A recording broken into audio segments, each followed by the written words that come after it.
The West has always wanted democracy throughout the world. However, when we look into the depth, we find out that all democratic leaders are controlled by the West.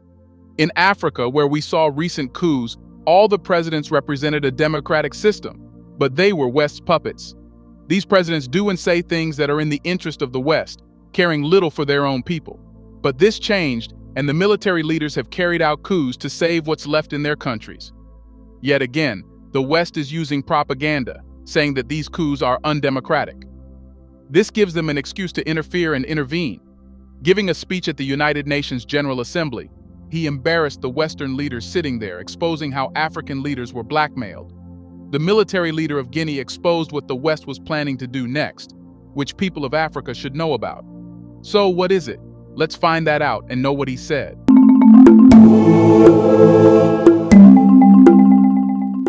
The military leader of the Republic of Guinea took the stage and started his speech in a way nobody expected. He mentioned the fact that the troubling surge of coups has swept across Africa, particularly in the French-speaking countries in the Saharan region. He said that this is because France has suppressed these African countries for decades, even after their superficial independence. He pointed out what the West is doing now in response to the coups, instead of understanding why they are surfacing in the first place. He said that the Western world has denounced and imposed sanctions on countries where coups were witnessed. However, the West should know that coups are in response to their policies about Africa.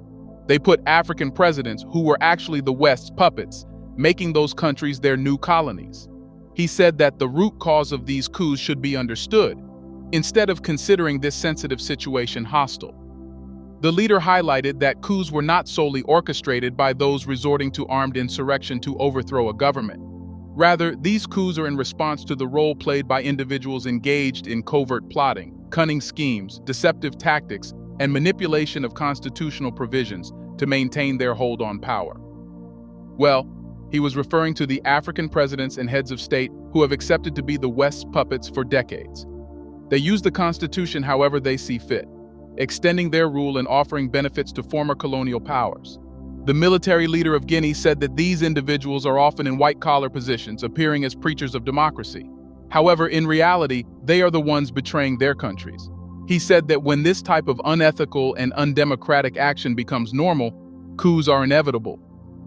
The military leader expressed his personal commitment to preventing their country from descending into complete chaos and rebellion, when at that time, no political forces had the necessary courage or means to do so. When the puppet presidents rule, they only care about the West's interests because this, in turn, ensures their expansion of fortune. When they offer economic advantages to Western companies by signing bills and laws, their wealth in Western countries grows. However, in doing all that, they keep their own country in poverty. People's standard of living plummet, and there are no institutions which can hold the country together. He pointed out that the institutional reforms implemented on September 5, 2021, were seen as a direct response to the turbulent situation that had torn apart the social fabric of their nation and eroded social harmony. As he held power as a result of a coup and prevented his country from falling apart, all other coup leaders in African countries are doing the same. Without explicitly stating this, he defended the ongoing coups in Africa. It's because there is no other option left to save those countries from anarchy and absolute poverty. If democracy is allowed to continue, only the West will benefit from it because it finds a way to put the president who is most loyal to them, not his own people. Therefore, the coup leaders are taking responsibility because the West cannot control them and does not have any influence over them. That's why the coup leaders are being criticized in the West. He said that Western leaders must understand the social and cultural differences between them and Africans. If democracy is thriving in the West and bringing prosperity, why isn't it doing the same in Africa? This means that either the society is different or the democratic model is being prevented from being applied completely. The military leader of Guinea emphasized that African people have awakened and become more determined than ever to take control of their destiny. He pointed out that the significant disparities in wealth distribution have led to extensive inequalities, resulting in widespread famine and severe poverty. These conditions have made daily life increasingly challenging for the population. These inequalities are considered one of the fundamental causes of events that threaten the peaceful coexistence of the region. In particular, the concentration of a nation's wealth in the hands of an elite while newborns suffer in hospitals due to a shortage of incubators, has played a significant role in driving substantial societal changes. Those who have wealth are mostly under the patronage of the West. In return, they help the presidential candidates chosen by the West. But this will not continue any longer. Military leaders do not need anyone's patronage, and they can make radical changes, making the West powerless in their internal matters. The military leader highlighted that Africa is grappling with a governance model that has been imposed upon it. While this model has proven effective in the Western world, its application to African customs and the local environment has presented considerable challenges. Recognizing that some might label them as a hawk, undermining democracy, or a soldier seeking to impose a dictatorship, the military leader said that the democratic model imposed on them, particularly after the Label Summit in France, has proven ineffective. He clarified that this acknowledgement is not a condemnation of democracy itself, but rather a sober assessment of the situation based on decades of chaotic experimentation with this model in the African context. During this period, political maneuvering often took precedence over economic development and responsible management of natural resources. Drawing from their brief yet intensive experience in managing Guinea, the military leader came to understand the extent to which this model had perpetuated a system of exploitation and resource plundering by external actors. Additionally, it had facilitated rampant corruption among national elites, some of whom received democratic labels for their willingness to relinquish their people's resources and property, or comply with the recommendations and demands of powerful nations. You see, when the African leaders do something in favor of the West, no matter how undemocratic and unconstitutional it is, the West never complains about this. But when they see a coup, which is actually against them and in favor of the people, they do everything they can to portray military leaders as dictators. He exposed the West by saying that those who profess democracy, transparency, and condemnation of poor governance and corruption were, in reality, applying subtle pressure to secure deals that would transfer their nation's wealth through unconscionable and one-sided contracts. But his criticism was not solely aimed at the West. If the West was pressuring African leaders, why did not they expose the West when they were in power? They chose to be the West's puppets and allowed plunder and looting in return for a fortune for themselves. He confessed that certain leaders had succumbed to various pressures, weaknesses, political agendas, or hidden agendas, but the military leader did not endorse these actions. Hence, you should understand the reason why the West hates coup leaders in Africa. It's not because they are a threat to democracy, but because they don't allow the West and its companies to steal and plunder their resources. When the military leader of Burkina Faso ordered French companies to leave the gold mines, do you think the West would love him? He asked a simple question. Who can be loyal to the people of Africa, the mighty West, which looted it, or its own military leaders? This triggered a pause. Everyone knew the answer. Continuing, he said that the international world should respect the oath the military leaders had solemnly taken. Here's a reminder to please like and share the video and subscribe to our channel to watch more videos on Black culture, history, civilization, and identity. Let's continue now. Earlier, ECOWAS had stated that it would interfere in the African countries where coups were carried out if their civilian leaders were not put back in office. At this, the military leader of Guinea said that ECOWAS was originally established for economic purposes. Hence, instead of accepting to look foolish, it should abstain from political entanglements and instead prioritize dialogue. The military leader acknowledged the exhaustion experienced by the African people, who vehemently rejected the labels imposed on them by the West. Africa's youthful population, free from the Cold War and past ideological conflicts, took offense at being boxed into the influence of different global powers. The military leader emphasized that Africans neither embraced nor opposed any specific nation. Their unwavering allegiance was to Africa itself. They viewed external influence as a form of disrespect and a manifestation of racism, recognizing its impact on a continent home to over 1.3 billion people. Addressing the UN General Assembly, the military leader claimed that the era of old Africa had unmistakably come to an end. With a population exceeding 1 billion Africans, of which approximately 70% were young, Africa wants to govern itself. He said that Africa does not need the West or anyone to tell it how it should work. The military leader called for the affirmation of African rights and their rightful place on the global stage. They emphasized the urgency of ending the patronizing treatment that often viewed Africans as children.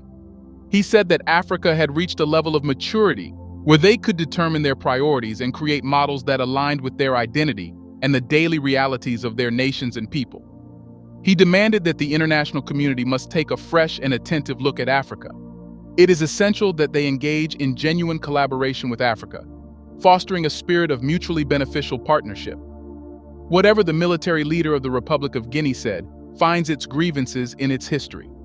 For centuries, Guinea came under the rule of various powers, which unfortunately were always foreign.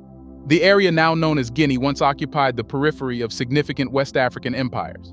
Among these empires, the Ghana Empire is thought to be the earliest, prospering through trade but eventually contracting and succumbing to the influence of the Almoravids. During the 12th to 13th centuries, the Soso Kingdom experienced a brief period of prosperity, stepping in to fill the gap left by the decline of the Ghana Empire. However, the Islamic Mandinka Mali Empire rose to prominence when Sundiata Keita defeated Soso ruler Sumanguru Kante in the semi-historical Battle of Karina, around 1235. Among these successor states, the Songhai Empire emerged as the most prosperous. It expanded its influence from around 1460, eventually surpassing the Mali Empire in both territory and wealth. However, the empire faced internal strife, triggered by a civil war over succession following the death of Askia Daoud in 1582. This turmoil weakened the empire, and it ultimately fell to Moroccan invaders at the Battle of Tondibi just 3 years later. Despite the Moroccan conquest, effective governance proved elusive, and the empire fragmented into numerous small kingdoms. Starting in the 13th century, the Arab slave trade thrived in the region, including the Gulf of Guinea. This trade gained significant momentum in the 15th century when Portugal established trading posts in Guinea. These posts were central to the purchase, export, and abduction of captives as part of the Atlantic slave trade. Other European nations subsequently joined in this trade, which persisted until the mid-19th century. Following the decline of the major West African empires, various kingdoms emerged in what is now modern-day Guinea. Guinea's colonial history began with the arrival of French military forces in the early to mid-19th century, signifying a shift in dominance from Portugal to France in the region. The French took control by constructing forts, occupying coastal towns, and gradually expanding their influence inland. Initially, Guinea was administered as part of the Senegalese colony. Subsequently, in 1882, the colony of Rivière du Sud was established, followed by the creation of the colony of French Guinea in 1891. France's authority in the region was further solidified when they defeated Samori Touré's forces in 1898, giving France control over what is now Guinea and surrounding areas. In 1958, the French Fourth Republic faced political instability and challenges in managing its colonies, leading to the establishment of the Fifth Republic, supported by the French populace. On August 8, 1958, French President Charles de Gaulle presented the colonies with a clear choice: increased autonomy within a new French community or immediate independence in a referendum set for September 28, 1958. While many French colonies chose increased autonomy, Guinea, led by Ahmed Sékou Touré and his Democratic Party of Guinea, voted overwhelmingly for immediate independence. France rapidly withdrew, causing significant damage to infrastructure and equipment. On October 2, 1958, Guinea declared itself a sovereign and independent republic, with Sékou Touré as its president. Guinea did not know that under French rule, it was left in the corner, and no institutions were established to govern the country independently. Hence, under Sékou Touré's leadership, Guinea adopted a socialist ideology, becoming the People's Revolutionary Republic of Guinea. Touré promoted African socialism domestically and Pan-Africanism internationally. During this era, Guinea nationalized land, removed French-appointed and traditional chiefs from power, and severed ties with the French government and companies. Its foreign policy swung between support for the Soviet Union and, by the late 1970s, the United States, resulting in economic fluctuations. In 1970, Portuguese forces conducted Operation Green Sea, a raid into Guinea with support from exiled Guinean opposition forces. The aim was to capture or eliminate Sékou Touré due to his support for the PAIGC, a guerrilla movement operating within Portuguese Guinea. After several days of intense fighting, Portuguese forces retreated without achieving most of their objectives. Sékou Touré passed away on March 26, 1984, following a heart operation in the United States. Prime Minister Louis Lansana Bavogi assumed interim presidential duties until new elections could be held. The PDG was scheduled to elect a new leader on April 3, 1984, and according to the Constitution, that person would have been the sole candidate for president. However, hours before the meeting, Colonels Lansana Conté and Diarra Traoré staged a non-violent coup, with Conté becoming president and Traoré serving as prime minister until December. Conté's regime initiated reforms, including releasing political prisoners and encouraging exiles to return. He also declared a shift away from socialism, although poverty remained widespread, and the country made little progress toward democracy. In 1992, Conté announced a return to civilian rule, leading to a presidential election in 1993 and parliamentary elections in 1995, in which his Party of Unity and Progress secured a majority of seats. However, Conté maintained a firm grip on power, and in 2001, opposition leader Alpha Condé was imprisoned for endangering state security, though he was pardoned 8 months later. Fast forward to October 2020, President Alpha Condé secured victory in the presidential elections. Condé had been in power since 2010 and was re-elected for a third term, a decision that faced strong opposition due to allegations of electoral fraud. The president argued that a constitutional referendum in March 2020 had allowed him to run for office again, despite a two-term limit. In the aftermath of the election, violent protests erupted across the country. On September 5, 2021, Alpha Condé was overthrown by the military, marking a significant turning point in Guinea's political landscape. The National Committee of Reconciliation and Development, led by Mamadi Doumbouya, assumed control of the country. On October 1, 2021, Colonel Mamadi Doumbouya, the leader of the previous month's coup, was sworn in as interim president of Guinea, further reshaping the nation's leadership. Guinea's military leader coming into power was a part of the border plan, which is manifesting itself now. Coups in Niger and Gabon are the latest activity toward making Africa autonomous and fully sovereign. The world is undeniably undergoing profound change. The multilateral system established after World War II, along with the Pax Americana that bolstered it, is gradually downsizing. For African countries, this presents an opportunity to redefine their role on the world stage. They are increasingly looking towards the East, seeking partnerships with emerging and re-emerging powers. Whatever they do should be their decision, and the West should completely distance itself from it. African nations have long harbored discontent with the existing multilateral system. They entered this system as rule takers, a legacy of their colonial past under various European powers. Their unease with Western political, economic, and cultural influences, along with perceptions of double standards and conditional support, is entirely justified. Today, with 55 member states in the United Nations, abundant natural resources, a predominantly youthful population, and strong potential for becoming a global economic powerhouse, Africa is well-positioned to co-create international rules. Many African leaders have recognized the shifting global dynamics, where Western dominance is no longer uncontested. They view this as an opportunity to make independent choices in international relations by forging partnerships with various countries that serve their national interests. African nations must also start defining their principles, values, and rules that work for them in the context of a new world order. This requires visionary leadership at both national and continental levels, a departure from colonial-era development paradigms, and increased investment in coordinated continental action through a revitalized African Union. All this is happening now. What do you think? Should African civil and military leaders allow the West to interfere? Isn't it true that the Western model of democracy has failed in Africa as they used it for their own interests? Let us know what you think is best for Africa: military leaders who are saving their countries, or civil leaders who often become the West's puppets. Do you want to watch more videos like this one? If yes, subscribe to our channel and press the bell icon next to it. We have decided to bring videos on something nobody talks about: the Black culture, civilization, history, and evidence about how glorious Blacks have been. Thanks for watching, and until the next video, stay tuned.